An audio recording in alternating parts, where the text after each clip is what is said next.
Baik, Shalom Bapak Ibu Saudara semuanya. Mari kita siapkan hati kita tenangkan hati kita sejenak. HP kita boleh kita silent dulu, kita fokus dulu kita untuk datang memuji dan menyembah Tuhan. Dengan sikap hati yang benar kita datang kepada Tuhan.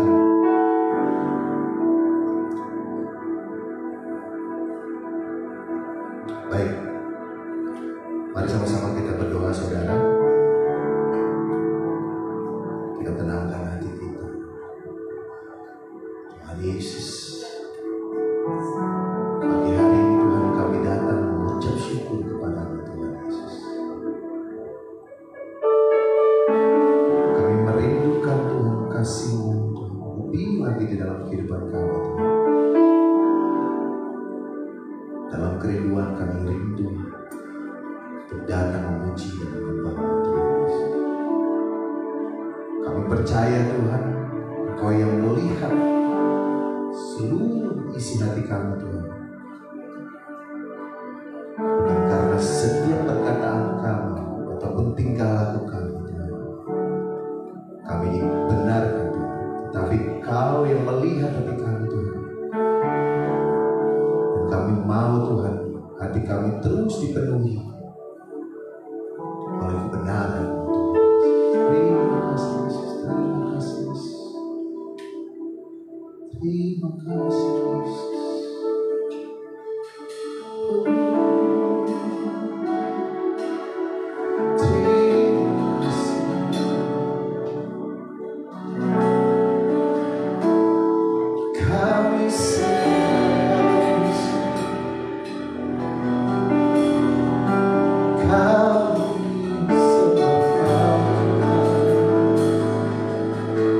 Naikkan suara saudara, naikkan ucapan syukur kepada Tuhan.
Lakukan pujian ini dengan segenap hati.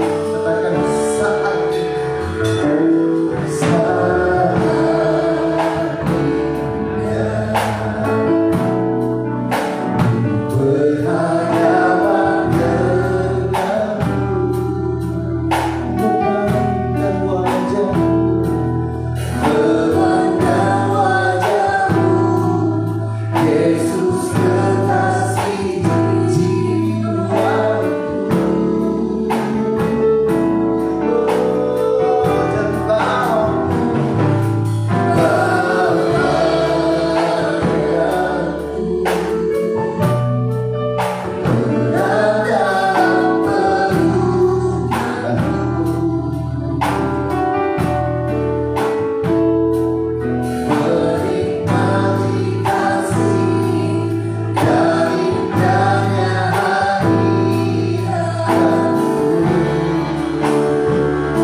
bersama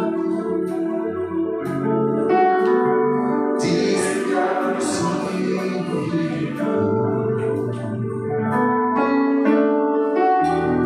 Tak pernah kau biarkan ku sendiri.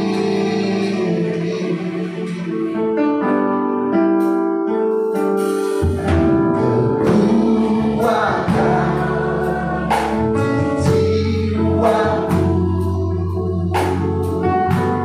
adalah bersamaku.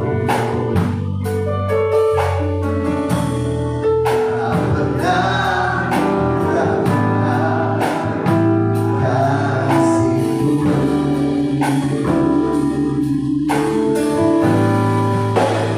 Bersamamu Bapa, ku lewati semua.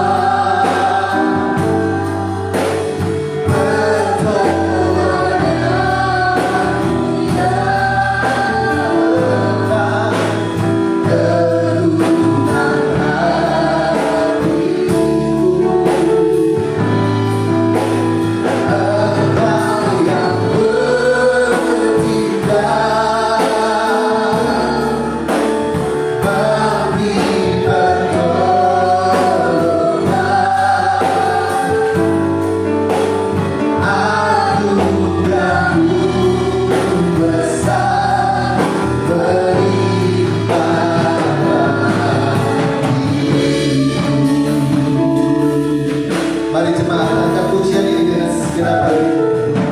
Engkau ada, amin, bersamaku Tuhan.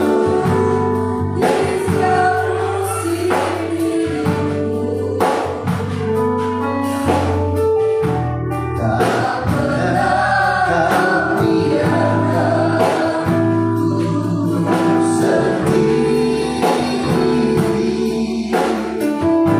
Sebab kekuatan hanya di dalam Kau Yesus.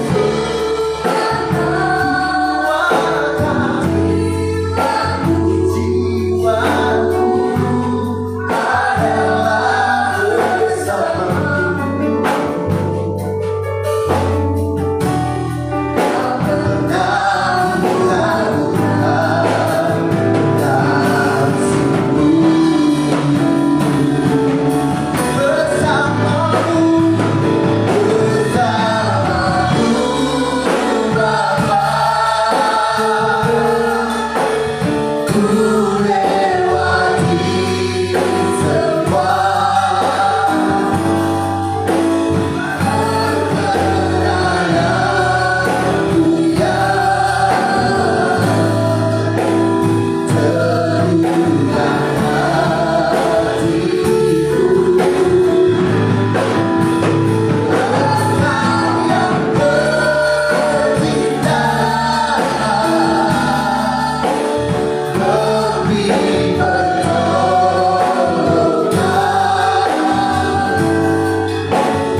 menerima anugerah Tuhan sama-sama dengan saya. Katakan amin.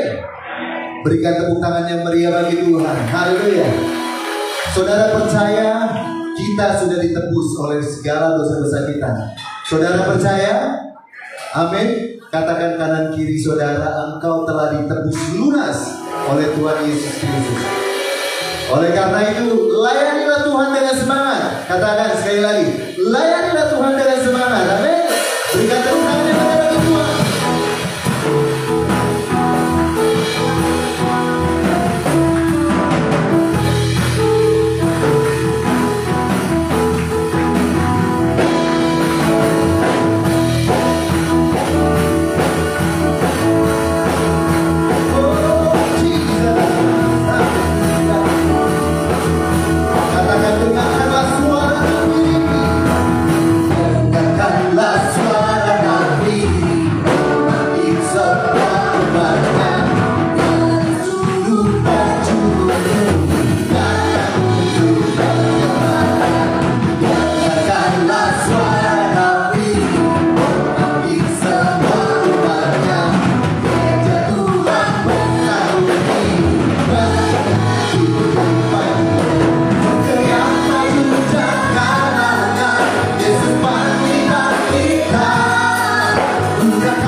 biarlah rohmu nyala-nyala.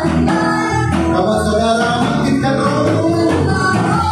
Yes. Saya percaya jemaat gereja Kristus Jati biarkan rohmu. Yes.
Haleluya, silakan duduk kembali Bapak Ibu Saudara.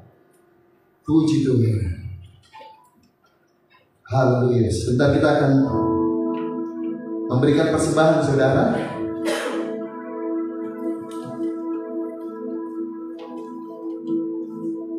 Sambil memberikan persembahan, kita juga akan mendengarkan persembahan pujian juga dari saudara kita, yaitu Bapak Yansen. Tapi sebelumnya kita sama-sama berdoa untuk persembahan. Saya undang buat yang bertugas.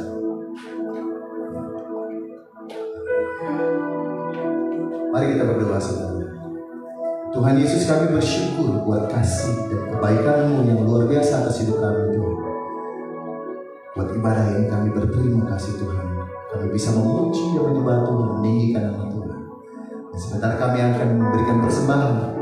Kiranya Kau yang kuduskan dan sucikan persembahan ini Tuhan, biar menjadi manfaat bagi gereja di tempat ini. Dan terima kasih. Terima kasih Tuhan. Kami siap mengatur di dalam nama Yesus. Amin. Saya undang Pak Yansen.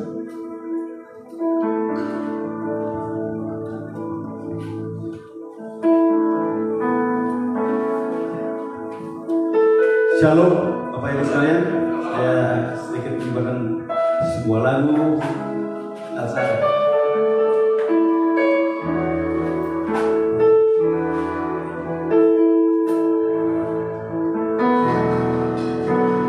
Tak usah ku takut, Allah bersamaku. Tak usah ku bimbang, Roh Kudus hiburmu. Tak usah ku cemas, Roh Kudus hiburmu. Tak usah ku cemas, yang memberkatimu.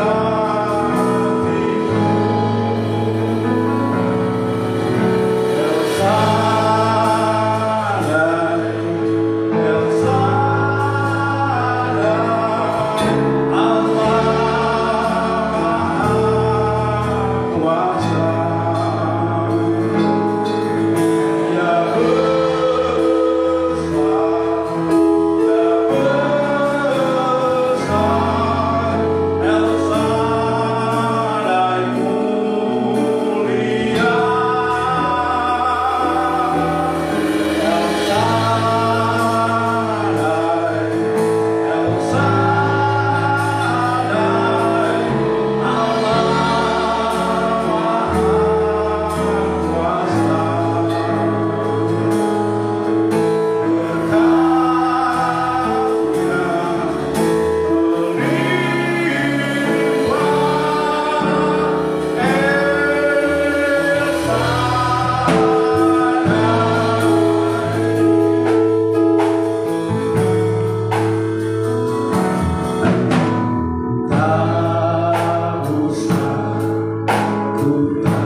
Puji Tuhan, satu pujian yang luar biasa. Tuhan berkati Pak Yansen dan pelayanannya. Baik saudara, kita akan mendengarkan firman Tuhan. Mari kita siapkan hati kita.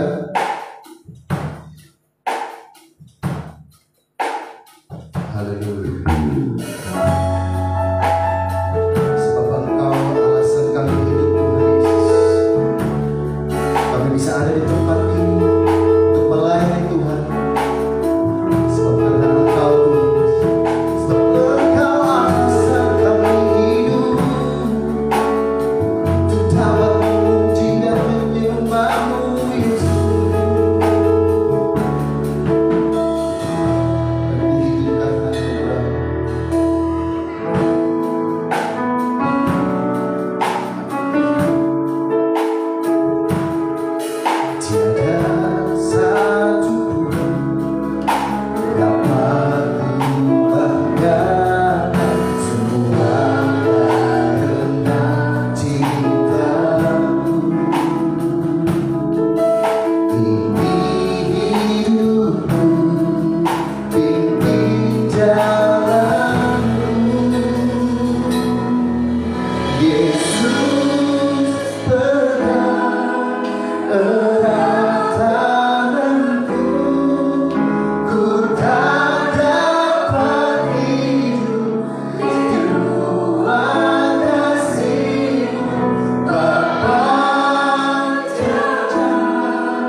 Terima kasih Tuhan buat kebenaran firman Tuhan yang akan kami dengarkan sebentar. Oleh sebab itu Tuhan berbicara buat setiap kami, nyatakan isi hatimu, nyatakan rencanamu buat setiap kami. Mampukan juga setiap kami untuk mencerna apa yang menjadi isi hati-Mu, supaya kami diberikan hati seorang murid dan menjadi seorang pelaku firman Tuhan yang setia dan benar. Di dalam nama Tuhan Yesus kami sambut berkat firman-Mu. Haleluya. Amin. Silakan duduk. Tuhan Yesus memberkati. Ya.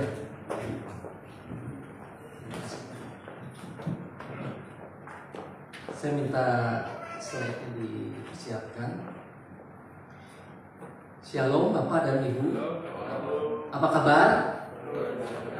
Luar biasa ya. Luar daripada kebiasaan. Iya, nggak biasa-biasa aja. Kalau biasa-biasa aja lemas ya. Tapi kalau luar biasa begitu ya. Amin. Puji nama Tuhan. Terima kasih buat undangannya. Hari ini saya bisa kembali ada di depan saudara semua. Terima kasih Bapak Gembala dan para pelayan Tuhan, aktivis gereja yang undang kami, sehingga saya bisa ada lagi di tempat ini, boleh menjadi berkat buat kita semua. Puji nama Tuhan. Hari ini saya mau bawakan satu firman Tuhan yang berjudul Berpikir dan Merasa Seperti Kristus. Berpikir dan merasa seperti Kristus.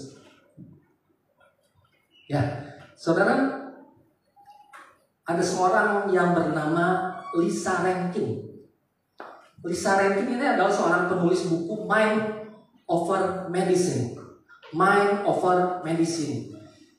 Kalau di Indonesia kan Mind Over Medicine ini memikirkan obat-obatan. Memikirkan obat-obatan. Saudara, buku ini ditulis oleh Lisa Rankin. Dia adalah seorang dokter asal California, Amerika Serikat. Di dalam penelitiannya sekian tahun, bertahun-tahun, dia menemukan sesuatu yang luar biasaan, ajaib gitu ya, sesuatu yang aneh, bahwa di dalam pengobatan, dokter-dokter, rumah sakit di seluruh dunia, bukan cuma Amerika aja, mereka menggunakan obat-obatan palsu. Palsu di sini bukan berarti obatnya KW gitu ya. Tapi palsu di sini berarti dimaksudkan adalah obatnya itu tuh diganti dengan vitamin. Vitamin atau sesuatu yang bersalut gula gitu, di lapis gula. Tapi yang luar biasanya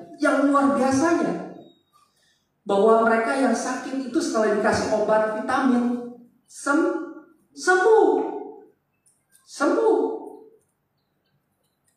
Dan sebaliknya dia juga meneliti ketika seorang yang divonis hukuman mati dengan cara disuntik mati, itu ketika dibawa ke meja untuk disuntik, ketika napi ini dibawa ke tempat yang harus dia lakukan suntikan mati, dan ketika suntikan itu diganti dengan vitamin loh, vitamin, bukan untuk racun, bukan mematikan dia, cuma vitamin. Tapi akibatnya apa? Jantungnya tadi berdebar-debar jadi duk, tiba-tiba berhenti, mati. Aneh nggak? Iya, ini yang disebut dengan artinya efek placebo, saudara. Efek placebo. Ini membuktikan bahwa yang namanya pikiran itu punya kuasa yang luar biasa mendrive seluruh kehidupan kita. Ini cerita saya. Tahun 70-an ketika saya masih kecil, sekitar SMP lah, usia SMP. Kan di usia sebegitu, tahun-tahun 70-an itu orang-orang selalu memasak di rumah gitu ya, keluarga-keluarga memasak di rumah, jarang sekali pergi ke restoran. Orang bikin baju juga lebih sering daripada beli baju jadi. Itu tahun-tahun 70. Masak sendiri. Beli baju jarang, orang bikin sendiri begitu ya. Nah, pergi ke restoran itu adalah sesuatu yang luar biasa, sesuatu yang halnya yang sangat penting. Waktu itu buat kami restoran itu adalah sesuatu yang jarang sekali, cuma setahun 2 kali apa setahun 3 kali gitu, ketika ada sesuatu yang penting. Pada saat itu ada ulang tahun salah satu keluarga kami, anggota keluarga kami pergi ke restoran. Waktu itu kami masih tinggal di Bandung. Jadi kami pergi ke restoran, kami bawa seluruh isi keluarga, papi mami saya, kakak adik saya dan pembantu juga diajak. Kami sampai di restoran, kami pesan makanan yang kami suka, ini itu begitu ya. Dan ketika itu tahun itu baru ada yang namanya soft drink, saudara. Soft drink itu baru pertama kali muncul. Ada yang namanya F, ya saya nggak sebutin F atau C gitu ya, CC, FT itu waktu itu baru pertama kali keluar. Nah, yang lucunya pembantu kami juga merasa ini sesuatu yang harus dicoba gitu. Dia pesen itu yang namanya F, itu minuman F. Tahu kan saudara, minuman F itu ada sodanya gitu ya. Ketika dia minum, apa yang terjadi? Karena dia baru pertama kali coba, itu langsung rasanya kayak kesel, atau kayak makan duri, atau kayak makan beling katanya. Dia teriak-teriak, nangis teriak-teriak, sampai seisi restoran itu pada melihat kepada kami. Karena hebohnya pembantu kami ini nangis keras, setiap mata menuju kepada kami. Kami merasanya nggak enak ya, semua orang ngeliatin kami. Karena itu restorannya nggak terlalu besar ukurannya, cuma mungkin seukuran ini, ruangan ini. Jadi kami merasa bersalah. Terus apa yang harus dilakukan oleh kami? Papa saya adalah seorang dokter, saudara. Dia nggak kehabisan akal. Dia kasih vitamin buat pembantu kami. Dia kasih vitamin, kemudian digelap dengan air putih. Apa yang terjadi? Dia, si pembantu ini mulai tenang dan stop. Dia nangis teriak-teriak nangisnya itu, yang tadinya jengker gitu ya, teriak-teriak, tiba-tiba dia bisa diem, tenang. Padahal yang dikasih apa? Vitamin, bukan apa-apa. Nggak ada tuh namanya obat untuk menyetop atau mengeluarkan beling yang udah ketelan gitu, udah kepalan ketelan. Itu nggak mungkin, nggak ada itu obat itu. Dan puji Tuhan stop itu. Jadi akhirnya kami bisa lanjutkan makan dengan tenang. Saudara bisa lihat bahwa yang namanya efek placebo ini seperti itu. Kalau saudara baca nanti boleh baca ya di sini. Karena itu efek yang ada di pikiran kita itu bisa mendrive, bisa mengatur seluruh apa yang kita bisa kerjakan. Apa yang kita akan kerjakan di dalam seluruh kehidupan kita itu dikontrol oleh pikiran kita.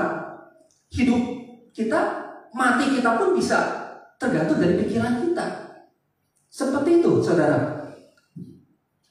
Ini yang membuat kita harus berhati-hati terhadap pikiran kita. Setuju? Ya, saudara, saya mau ajak kita buka Filipi 4 ayatnya yang ke-8. Filipi 4 ayatnya yang ke-8. Karena itu,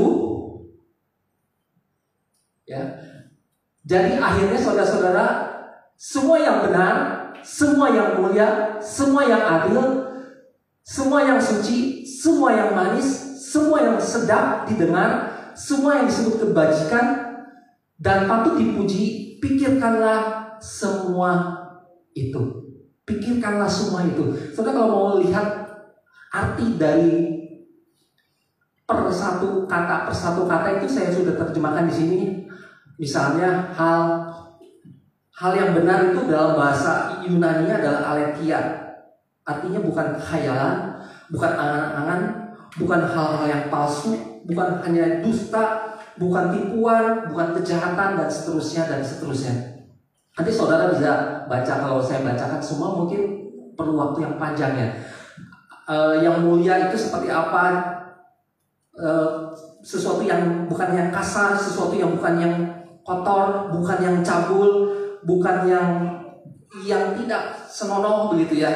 Dan kata adil itu seperti apa, yang suci itu seperti apa, yang manis seperti apa, dan seperti apa yang Tuhan maksud di dalam Filipi 4 ayat yang ke-8. Dan ayat penutupnya adalah semua yang disebut kebajikan dan patut dipuji, pikirkanlah semuanya itu. Pikirkanlah semuanya itu di dalam bahasa Yunani-nya adalah di sini. Adalah logiseste dalam bahasa Yunani-nya, artinya pikirkanlah terus-menerus supaya menjadi kebiasaan yang baik. Pikirkanlah sehingga menjadi kebiasaan yang baik. Kebiasaan yang baik itu bisa diciptakan kalau kita melakukan terus-menerus. Artinya pikirkanlah yang baik itu pun menjadi satu kebiasaan yang baik. Ketika kita selalu berpikir yang baik, selalu berpikir yang baik, itu kita harus upayakan, kita harus usahakan. Selalu berpikir yang baik. Jangan kita berpikiran yang jelek, karena pikiran yang jelek itu akan menghasilkan perbuatan yang jelek juga, hasilnya jelek juga. Perbuatan yang baik akan menghasilkan hal-hal yang baik, hasilnya pun akan baik. Pikiran baik, perbuatan baik, hasilnya juga baik. Setuju? Harus seperti itu, saudara. Jadi harus menjadi satu kebiasaan. Jangan sedikit-dikit curiga. Lihat orang ini, ini orang datang nih, pasti dia mau pinjam duit. Orang ini nih, kebanyakan ngomongin orang. Orang ini nih yang datang nih, kebanyakan suka godain suami orang. Waduh, selalu kita punya pikiran yang jelek. Waduh, suasananya ini jelek. Kita nggak suka nih keadaan gini nih, keadaan ini nggak enak, keadaan itu nggak enak. Tapi kita lihat selalu segi positifnya, segi baiknya, segi positifnya, segi baiknya, saudara. Mulai hari ini fokuskan pikiran kita kepada hal-hal yang baik saja. Karena apa yang kita pikirkan itu yang akan terjadi di dalam kehidupan kita. Amsal 23 ayat 7 bagian A. Ini selanjutnya ya. Saudara, sebab seperti orang yang membuat perhitungan dalam dirinya sendiri, demikianlah ia. Ya, kalau dalam bahasa Indonesia, dalam bahasa versi Alkitab IMB, Indonesian Modern Bible, dikatakan sebab sebagaimana ia berpikir dalam hatinya, demikianlah juga ia. Apa yang kita pikirkan itu akan kita lakukan, dan hasilnya juga akan seperti apa yang kita pikirkan. Apa yang kita perbuat baik, ya kita pikirkan baik, akan menghasilkan buah yang baik juga. Lakukan yang baik dan buahnya baik juga. Seperti itu, saudara. Ya. Nah, ada satu cerita. Saudara pernah lihat orang ini siapa? Tahu namanya? Kalau yang senang biasanya ibu-ibu ya. Ibu-ibu pasti lebih suka karena ini adalah Michael Bublé. Michael Bublé siapa dia? Dia seorang penyanyi, dia orang singer terkenal sekali karena sudah internasional. Go internasional, dia seorang arranger, dia pengubah lagu juga, pencipta lagu juga. Usianya baru 40 sekian, belum sampai 50. Dia penghasilannya besar sekali dari nyanyinya. Dia seorang penyanyi dengan gaya jazz, soft rock, pop juga. Lagu-lagunya ada tahu ya, Sway, Home, Haven't Met You Yet, Me and Mrs. John, banyak sekali lagu-lagunya. Nah, saudara, dia penghasilan terbesar di dalam hidupnya, penghasilannya adalah menyanyi. Tapi yang mengherankan, mencengangkan adalah di tahun 2016 ketika dia menyatakan stop dunia keartisannya, dia nggak mau nyanyi lagi. 2016. Ketika itu tahun 2016. Kenapa, saudara?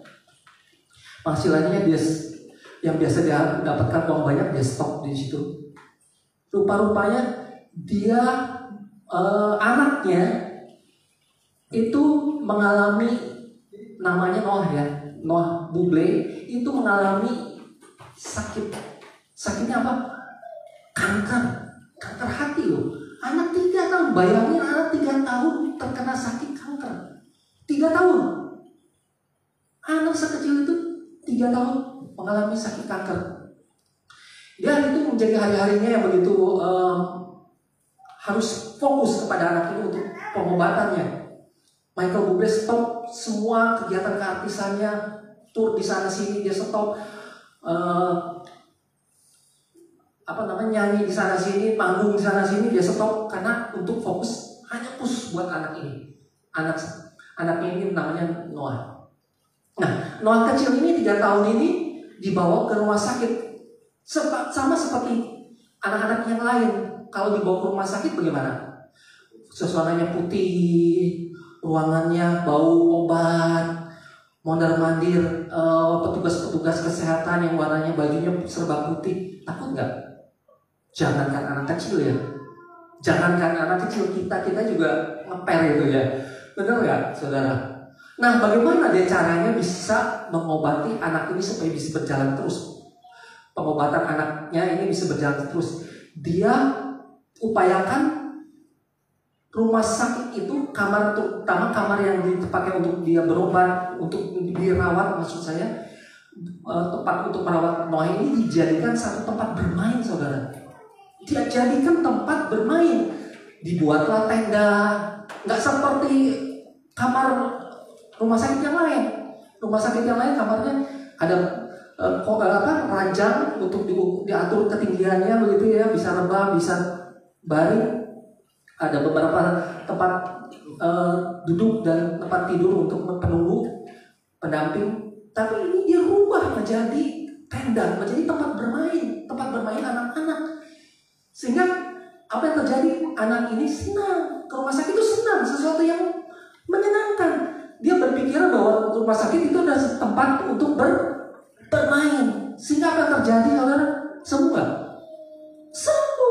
Setelah 2 tahun pengobatan, akhirnya kanker hati yang diidap oleh Noah dinyatakan sembuh. Luar biasa ya.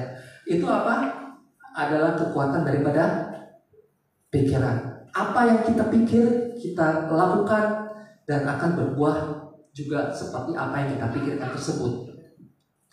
Saudara, pernah dengar istilah positive thinking? Tentunya sering ya. Istilah positive thinking, banyak sekali acara-acara televisi, seminar-seminar di mana-mana itu berbicara tentang positive thinking. Kekuatan pikiran. Jangankan di tempat-tempat umum, di gereja pun banyak sekali diajarkan positive thinking. Banyak sekali diajarkan hal-hal yang mirip-mirip seperti positive thinking. Katanya firman Tuhan itu mirip-mirip sama positive thinking. Ajaran-ajarannya kok optimis ya, kayak positive thinking. Nah, saudara, saya mau ajarkan kita semua bahwa yang diajarkan oleh gereja seharusnya bukannya positive thinking. Yang kita ajarkan adalah iman. Iman itu berbeda sekali dengan pikiran positif, saudara. Iman itu berbeda sekali dengan pikiran positif. Jangan sampai kita terjebak antara iman dengan pikiran positif. Pikiran positif itu dibangun dengan kekuatan manusia, pikiran manusia. Tapi yang namanya iman itu dibangun oleh, apa kata firman Tuhan? Bagaimana caranya membangun iman? Iman itu timbul dari pendengaran akan firman Tuhan. Jadi berbeda sekali antara positif tinggi dengan iman.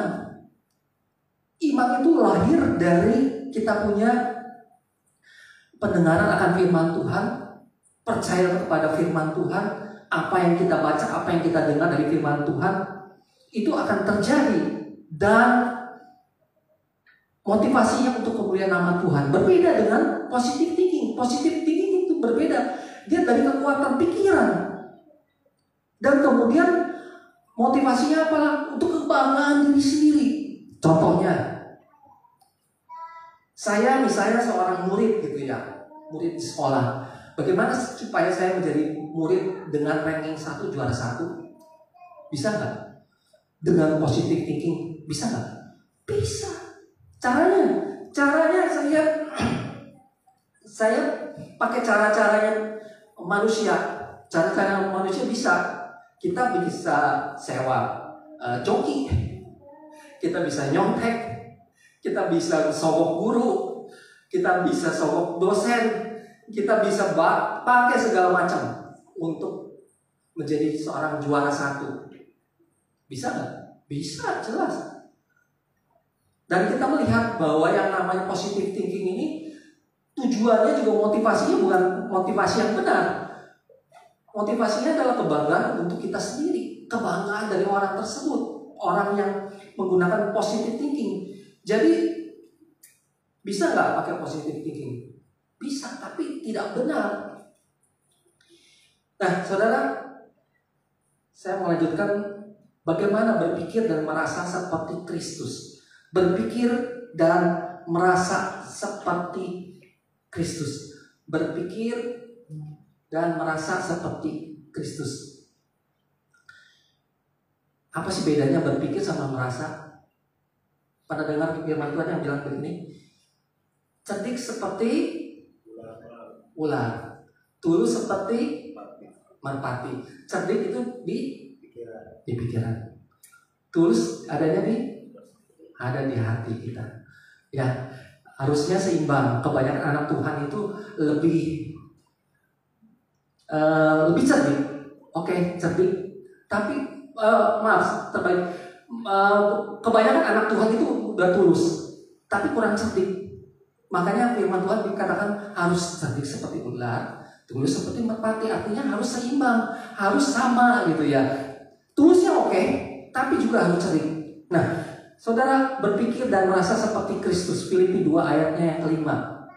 Hendaklah kamu dalam hidupmu bersama menaruh pikiran dan perasaan yang terdapat juga dalam Kristus Yesus. Apa yang ada di dalam Kristus Yesus itu harus sama seperti yang kita pikirkan. Tuhan maunya seperti itu. Kita sehari-hari dengan iman itu harus berpikiran seperti Kristus dan merasa seperti Kristus. Merasa seperti Kristus dan berpikir seperti Kristus. Saudara, ada peribahasa yang bilang begini. Dalamnya lautan bisa diduga, tapi dalamnya lautan siapa yang tahu? Maksudnya apa? Maksudnya bahwa hari ini kalau kita melihat ada orang yang bersedih, itu belum tentu kemarin dia sudah bersedih. Maksudnya begini, kemarin dia bisa senang, tapi hari ini dia bisa bersedih. Atau dia bisa kelihatan senang, senyum, ketawa-ketawa, tapi kita nggak tahu kalau hatinya sedang sedih. Bisa nggak seperti itu? Bisa banget. Bisa banget. Kita bisa tahu hatinya, apa yang ada dalam pikirannya, kalau dia sedang bersedih, kalau dia ngomong sendiri, kalau dia bercerita, kalau dia curhat sama kita. Jadi kita nggak tahu kedalaman hatinya, kita nggak tahu karena dia nggak cerita, Nah, siapa yang tahu pikiran dan perasaan seperti apa yang ada di dalam Kristus, saudara? Pikiran dan perasaan apa yang seperti ada di dalam Kristus? Kita bilang mungkin cuman yang tahu pikiran Kristus dan perasaan Kristus cuma rasul-rasul. Kenapa? Karena mereka kan hidupnya bareng-bareng sama Tuhan Yesus dulu-dulunya, bareng, hidup bareng. Sedangkan kita kan nggak di zamannya Tuhan Yesus. Betul seperti itu, karena Petrus, Yohanes hidup bersama dengan Yesus. Kemudian Paulus juga mengalami Yesus dalam hidupnya, sehingga dia mengerti apa yang menjadi pikiran dan perasaannya yang ada di dalam Kristus. Nah, kita ini bagaimana? Kita yang ada di dalam dunia ini saat ini hidup yang ada di zamannya Kristus itu gimana tahunya pikiran dan perasaan seperti apa yang Yesus pikirin? Tahu nggak gimana? Caranya bagaimana?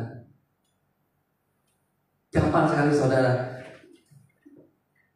Yang kita tahu bahwa pikiran Kristus seperti apa, kita tahu dari firman-Nya.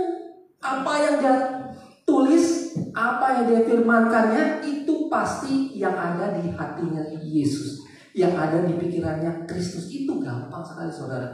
Nah, tinggal melakukannya yang susah. yang melakukannya itu susah gitu ya. Jadi saudara, saya mau ajak kita kembali ya, atau lihat dulu ya Sakaria 9 ayat 9. Saudara bisa baca di sini bagaimana salah satu contoh apa yang kita bisa tahu dari Kristus itu ketika dia masuk dalam satu kota Yerusalem. Bagaimana cara dia masuk? Dia mengendari seekor keledai di dalam Sakaria 9 ayat 9. Boleh tolong dibacakan salah satu Pak Maruli. Sakaria 9 ayat 9.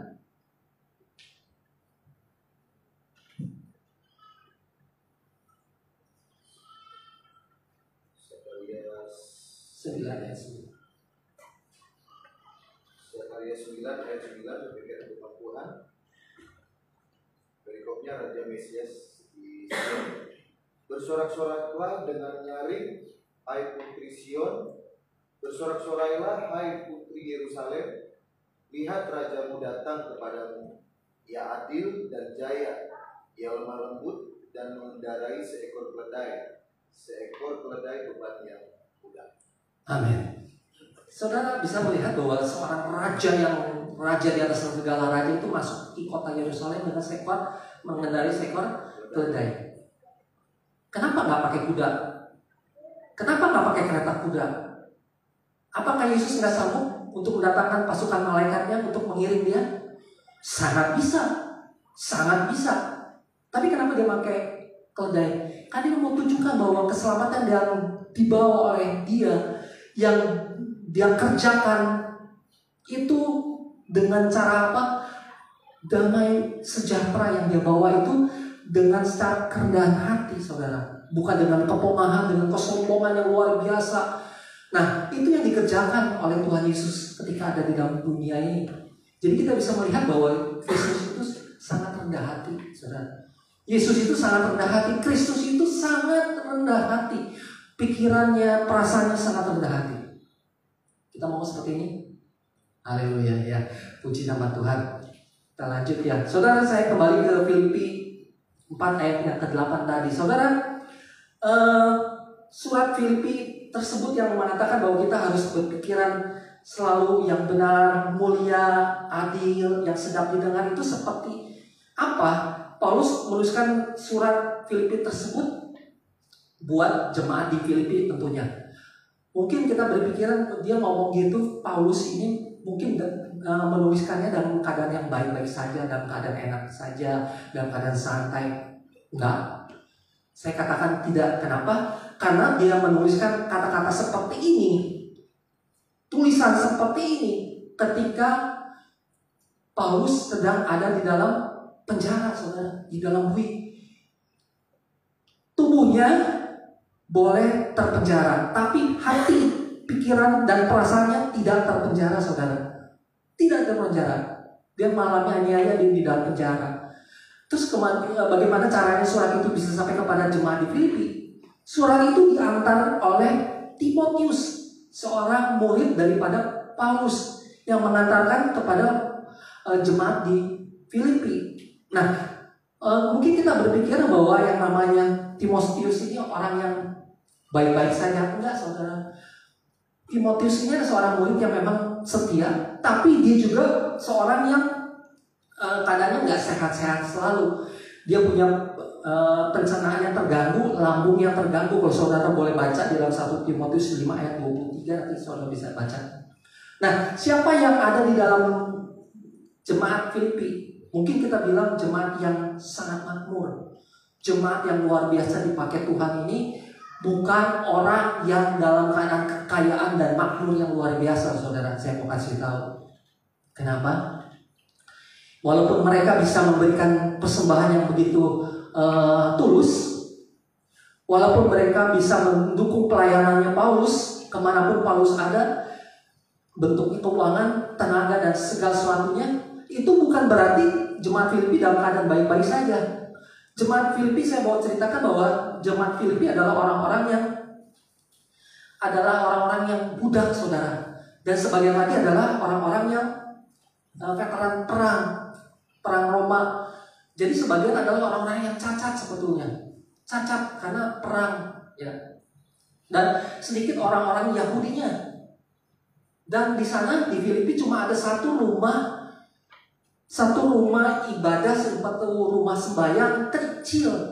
Kalau dibandingin sama Kristus sejati mah jauh lebih baik tempat ini, jauh lebih mewah, jauh lebih baik tempat ini. Nah, yang kita lihat di sana di Filipi adalah jemaat yang sederhana, saudara, sederhana, tapi mereka bisa memberi dengan yang beri dengan sukacita, memberi dengan yang baik. Kenapa? Mereka punya pikiran yang baik. Ini yang namanya pikiran Kristus.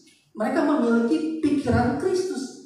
Mereka memiliki perasaan Kristus. Ya, ini yang Tuhan mau di dalam kehidupan kita. Kita harus memiliki pikiran dan perasaan seperti yang ada dalam Kristus.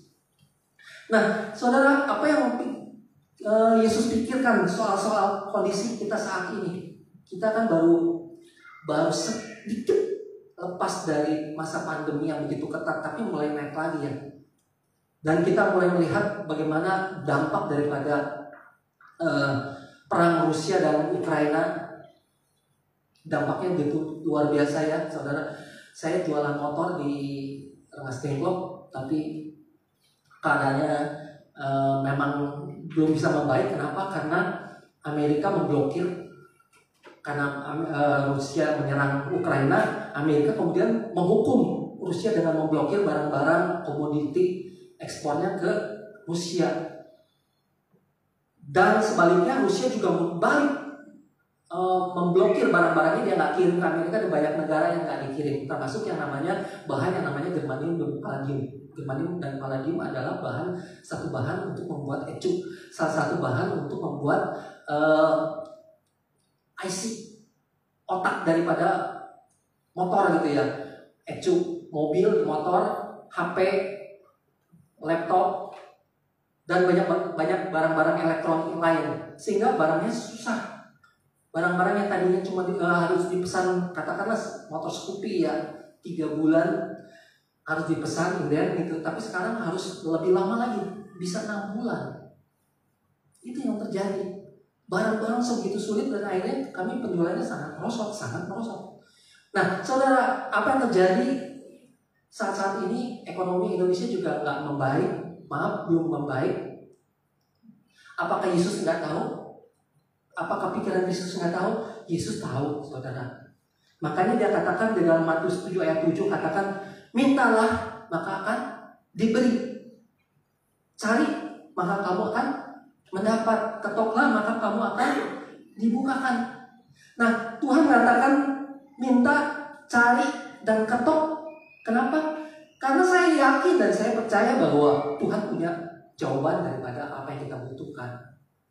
Nggak mungkin dia bilang, ayo minta, ayo ketok, ayo cari, tapi nggak punya jawabannya. Kenapa Yesus bilang demikian? Karena dia punya jawabannya buat kita, saudara.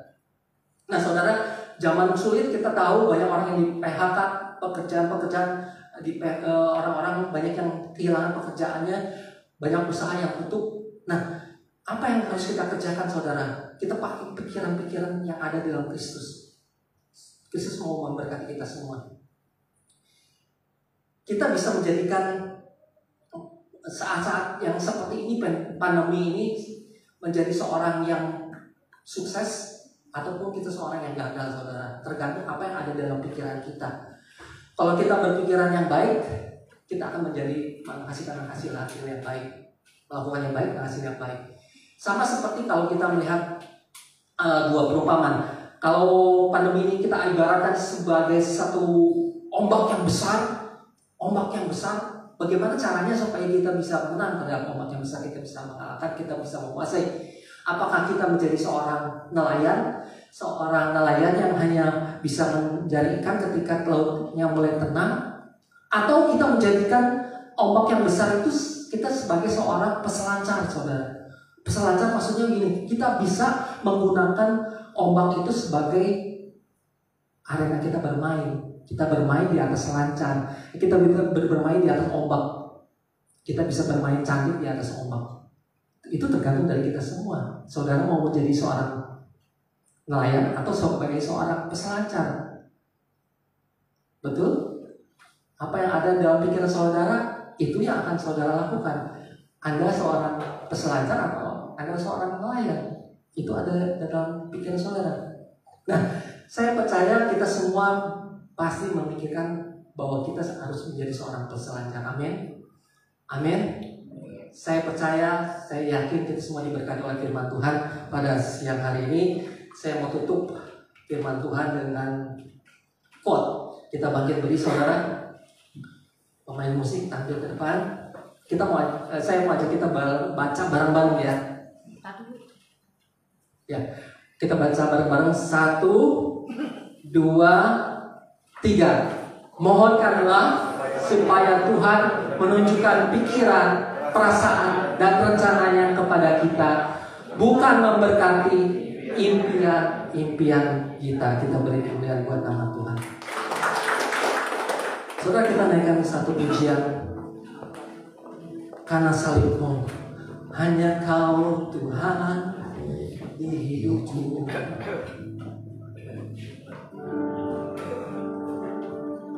Hanya Kau Tuhan di hidupku. Kau berikan hidup yang baru. Dalam-Mu menyucikan, pulihkan hatiku. Ku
hari ini kita diundang sehidangan kembali dengan Tuhan Yesus di dalam perjamuan kudus. Untuk itu saya mengundang para pelayan Tuhan untuk persiapkan diri. Jemaat Tuhan silakan duduk. Tuhan Yesus memberkati. Saudara, perjamuan kudus ini mengingatkan kita akan kematian dan darah Tuhan kita Yesus Kristus yang telah tercurah buat setiap kita. Dia telah mati buat kita semua, dan kita butuh juru selamat, saudara. Cuma Dia yang sanggup untuk menjadi juru selamat kita. Cuma Dia yang sanggup dan rela untuk menjadi juru selamat kita. Sehingga pada hari ini, siang hari ini kita mengingat apa yang sudah Dia lakukan di kayu salib, apa yang diperintahkan buat kita sebagai pengikutnya untuk melaksanakan perjamuan kudus. Saudara, sebelum kita mengambil bagian di dalam perjamuan kudus, mari kita menguji hati setiap kita. Kita introspeksi diri kita masing-masing. Kita minta ampun apa yang kita pikirkan mungkin bersalah di hadapannya. Kita merasa yang salah di hadapannya. Kita berkata yang salah. Kita melakukan apa yang menjadi salah di hadapannya. Dan kita minta ampun kepada Dia, supaya kita dilayakan di siang hari ini. Saya mengingatkan buat setiap kita yang boleh mengambil bagian dalam perjamuan kudus adalah mereka yang sudah percaya sungguh-sungguh. Ada beberapa gereja yang mengatakan bahwa bahkan mengatakan harus melalui baptisan air, sudah melakukan baptisan air baru boleh menerima baptisan, mengambil bagian di dalam perjamuan kudus ini. Dan saya ingatkan juga anak-anak untuk tidak mengambil bagian di dalam perjamuan kudus ini. Sebab itu mari kita berdoa. Bapa, kami mengucap syukur Tuhan untuk panggilan-Mu, undangan-Mu di siang hari ini untuk sehidangan dengan Engkau di dalam perjamuan kudus di siang hari ini. Kami percaya, kami yakin bahwa kami mengingat akan kebaikan dan akan kematian Tuhan di kayu salib untuk dosa-dosa setiap kami. Kami mengingat akan darah Tuhan Yesus yang telah tercurah buat setiap kami, sehingga Engkau mati buat kami dengan dosa-dosa kami yang Engkau pikul sendiri, Tuhan. Sehingga kami yang harus mati karena dosa-dosa kami boleh hidup dalam Engkau, Tuhan. Kami memiliki hidup di dalam Engkau, Tuhan. Terima kasih buat kebaikan Tuhan. Siang hari ini Tuhan, kami menyelidiki hati setiap kami. Ampuni kalau kami punya kesalahan di dalam pikiran kami, perasaan kami, apa yang kami lakukan, apa yang kami katakan Tuhan, mungkin dengan sengaja ataupun dengan tidak sengaja. Mohon ampun ya Bapa, ampuni setiap kami, kuduskan kami kembali, layakkan kami kembali Tuhan, sehingga kami boleh layak mengambil bagian dalam perjamuan kudus ini.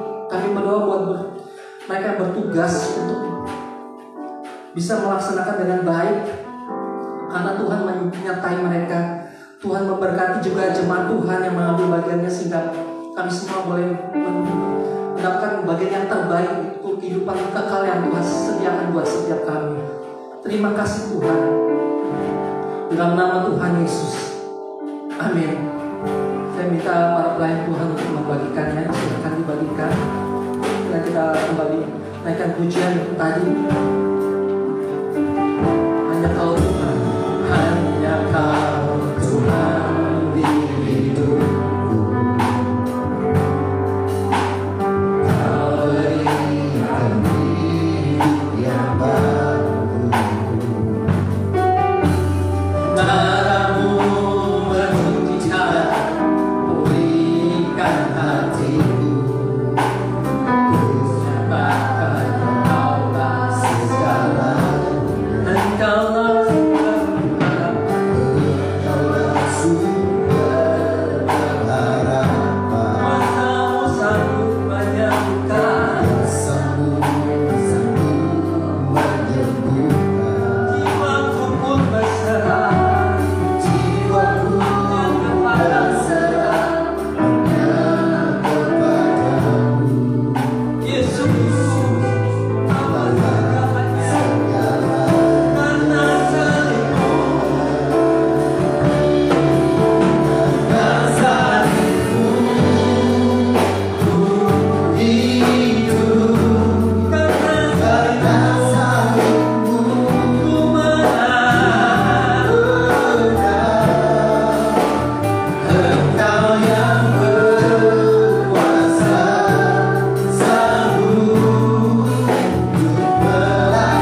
mungkin belum dapat, boleh angkat tangannya. Sudah semua? Pada pelayan Tuhan sudah dapat semua? Mari kita angkat roti kita tinggi-tinggi dan dengarkan firman Tuhan. Sebab apa yang telah kuteruskan kepadamu telah kuterima dari Tuhan, yaitu bahwa Tuhan Yesus pada malam waktu ia diserahkan, yang mengambil roti, dan sudah itu ia mengucap syukur atasnya, ia memecah-mecahkannya dan berkata, inilah tubuhku yang diserahkan bagi kamu, perbuatlah ini menjadi peringatan akan aku. Saudara-saudara dikasih Tuhan, bukankah roti yang kita pecah-pecahkan ini adalah persekutuan dengan tubuh Kristus? Mari kita makan dalam nama Tuhan Yesus.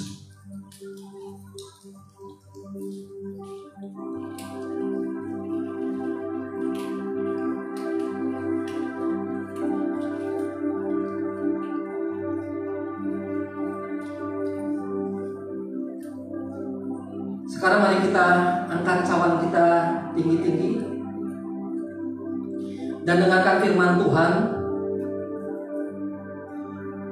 Demikian juga ia mengambil cawan sesudah makan, lalu berkata, cawan ini adalah perjanjian baru yang dimeteraikan oleh darahku. Perbuatlah ini setiap kali kamu meminumnya, menjadi peringatan akan aku.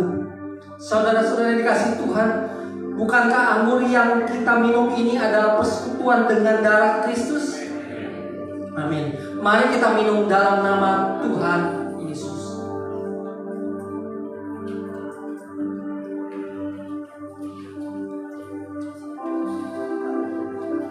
Mari kita ucapkan syukur kita.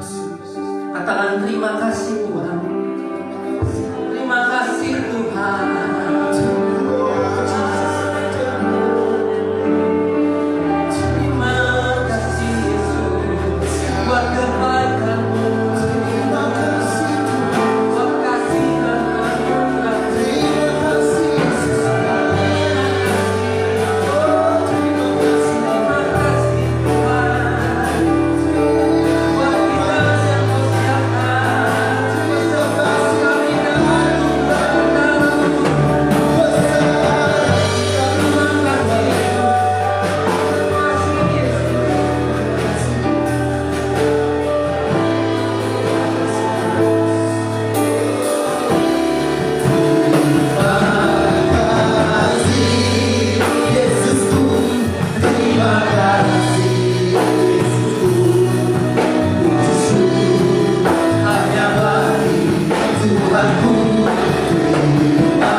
Bersekutu di dalam Tuhan, sehingga kami boleh makan sidangan dengan Tuhan, sehingga kami boleh memperingati kematian Kristus, sehingga kami boleh memberitakan kematian-Mu, bahkan kebangkitan-Mu sampai kedatangan-Mu yang kedua kali.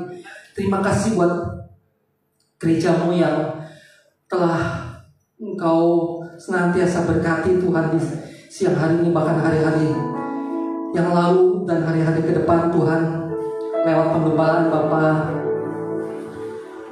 Denny Yunus, Bapak Pendeta Denny Yunus, dan wakilnya adalah Bapak Hendy, sehingga jemaat Tuhan boleh semakin hari semakin mengenal Engkau, semakin hari semakin mengasihi Engkau, semakin hari semakin mengerti apa yang menjadi keinginan hati Tuhan di dalam kehidupan mereka.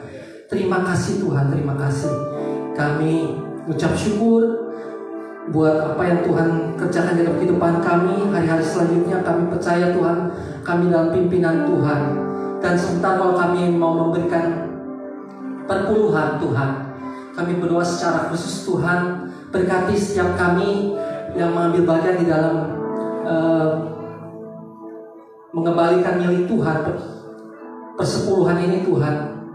Seperti kata firman Tuhan, ujilah aku, apakah aku tidak akan membukakan tingkap-tingkap langit dan mencurahkan berkat dengan berlimpah-limpah. Kami percaya Tuhan, dan kami yakin Tuhan, ketika kami memberi, Tuhan membukakan tingkap-tingkap langit dan mencurahkan berkat-Mu dengan berkelimpahan. Terima kasih Tuhan, terima kasih. Di dalam nama Tuhan Yesus kami ucap syukur. Haleluya. Amin. Silakan duduk. Tuhan Yesus memberkati. Silakan beri mengembalikan perpuluhan, dan saya kembalikan kepada yang bertugas, kepada Bapak Pendeta Denny Yunus.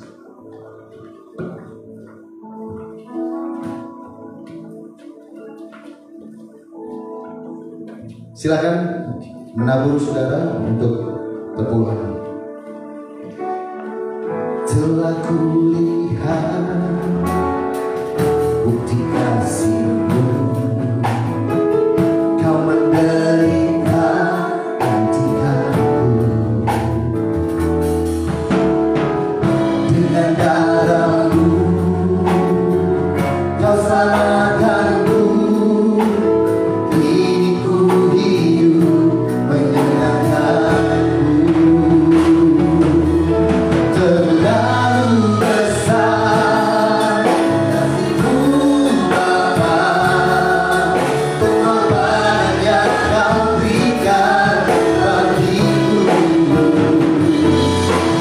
Terlalu mahal darah-Mu Yesus, tercurah untuk menebus hidupku. Baik, sebelum kita akhiri, kita akan mendengarkan pengumuman gereja sepekan. Saya persilakan yang bertugas.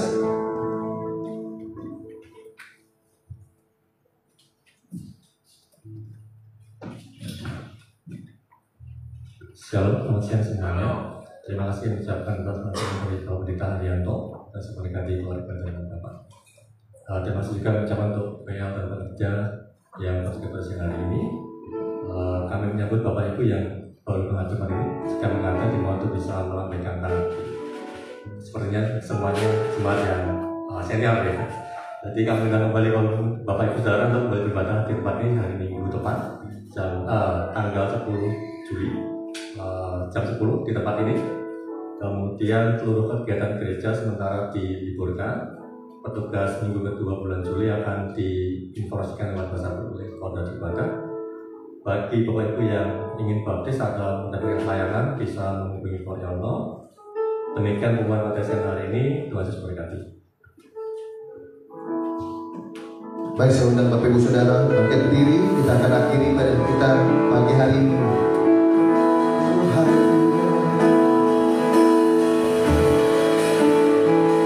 Terlalu besar kasih-Mu Bapa, pengorbanan yang Kau berikan bagiku. Terlalu mahal darah-Mu Yesus, tercurah untuk menebus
teman-teman, sebelum kita menerima doa berkat, kita mau berdoa buat beberapa jemaat yang sakit. Kita satukan hati dalam doa. Bapa Surgawi, kami mengucap syukur kepadamu, sudah berikan kami waktu, kesempatan, untuk kami boleh datang beribadah kepadamu. Kami percaya dalam ibadah ini, Kau hadir di tengah-tengah kami. Memberkati kami dengan firman, sehingga kami boleh dipulihkan, kami boleh diingatkan, untuk kami memakai pola pikiran Kristus. Sebab ketika kami memakai pola pikiran Kristus, kami percaya apapun yang kami akan lakukan, tentunya semua dalam kontrol pikiran kami. Seperti firman-Mu berkata, Bapa, bahwa pikiran kami sebagai orang pilihan-Mu adalah berpikir dan mengenal kebenaran firman-Mu yang secara utuh dan menyeluruh, sehingga secara nyata firman yang menjadi kebenaran bagi dalam kehidupan kami, itulah yang kami lakukan dalam hidup. Terima kasih Bapak. Dan saatnya kami mau berdoa saat ini Bapak, buat anak-anak-Mu yang sakit Bapak, buat anak